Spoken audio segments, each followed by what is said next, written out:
பரிசுத்த நாமத்திற்கு மகிமை உண்டாவதாக.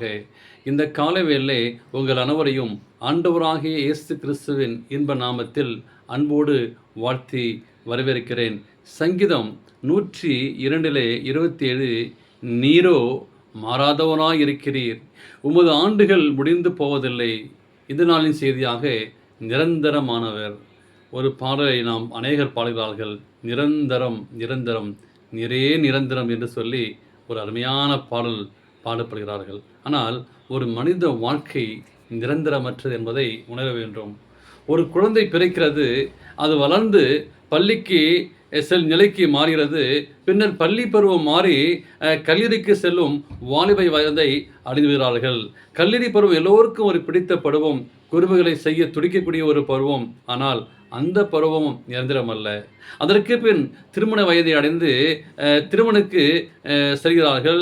வேலைக்கு நிலைக்கு வந்த பிறகு வேலையும் நிரந்தரமானவில்லை. 58 வயதான உடனே அவருடைய வாழ்க்கையிலே ஓய்வு பெறுகிறார்கள். ஓய்வு காலம் நிரந்தரம் அல்ல. ஒரு குறிப்பிட்ட காலத்தில் ஓய்வு அது நிலையை மாறி மரணத்தை சந்திக்க வேண்டிய நிலை வந்துவிடுகிறது. இந்த உலகமும் உலக வாழ்க்கையும் நிரந்தரம் அல்ல. சில காரியங்களை நிரந்தரம் என்று நம்பி ஏமாந்து போனவர்கள் அநேகம் உண்டு.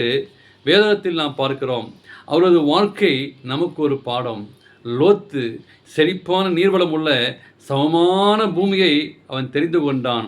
அந்த சமமான பூமியை தனக்காக தெரிந்து கொண்டு நீர்வளம் உண்டு, அங்கே மேய்ச்சல் உண்டு, மந்தை பெருக வாய்ப்பு உண்டு.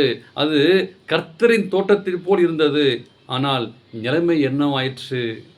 சோதோமை தேவன் அக்கினியால் அழித்து போட்டார். அவன் உயிர் தப்ப வேண்டிய நிலை வந்துவிட்டது. செழிப்பாக இருக்கும் என்று நினைத்த வாழ்க்கை நிரந்தரம் அற்றதாய் மாறிவிட்டது. ஒருவேளை அரசு வேலை இருக்கலாம், சொந்த வேலை இருக்கலாம். ஆனால் ஆண்டவர் இந்த வேலை நம்மளுக்கு எப்படி கிடைத்தது, இந்த ஆசீர்வாதம் எப்படி கிடைத்தது என்று சொல்லி எண்ணி பார்க்க வேண்டும், சிந்தித்து பார்க்க வேண்டும். ஒரு காலத்தில் இங்கே வாசிக்கிறோம், பூமி எங்கும் ஒரே பாஷையும் ஒரே பேச்சுமாய் இருந்தது. மக்கள் தங்களுக்கு பேர் உண்டாக ஒரு பெரிய கோபுரத்தை கட்டுவோம் என்று கூடினார்கள். ஆனால் கர்த்தர் பார்த்தார். ஒரே மொழியில் பேசிய மக்கள் பல மொழிகளை பேச ஆரம்பித்தார்கள். ஒரே இடத்தில் கூடியிருக்கலாம் என்று நினைத்தார்கள். உலகமெங்கும் சிதறினார்கள். அந்த கோபுரமும் நிரந்தரமற்றமாய் மாறி போயிற்று என்று சொல்லி ஆண்டவர் அந்த கோபுரத்தை அழித்தார். கோபுரம் அளவுக்கு, வானத்தை எட்டும் அளவுக்கு நமக்கு புகழ் உண்டாக்க கட்டுவோம் என்று சொல்லி கட்டினார்கள். இன்றைக்கு அநேகர் கட்டுகிறார்கள். பணத்தை வைத்து, இடத்தை வைத்து புகழை உச்சிக்கு கொண்டு போகிறார்கள். இஸ்ரவேல் எகிப்திலே அடிமையாய் வாழ்ந்தார்கள்.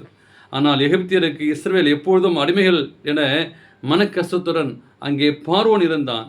அவர்கள் நிரந்தர அடிமையாக இருக்கவில்லை. வாதைகள் பாதிக்கப்பட்ட அந்த பார்வோனும் எகிப்து மக்களும் நாட்டை விட்டு போங்கள் என்று கூறி நிலை வந்தது. அவர்கள் விடுதலை அடைந்தார்கள்.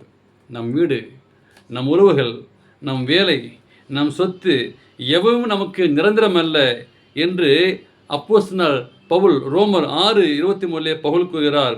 தேவனுடைய கிருபை வரமோ நித்திய ஜீவன், அதுவே நிரந்தரமானது.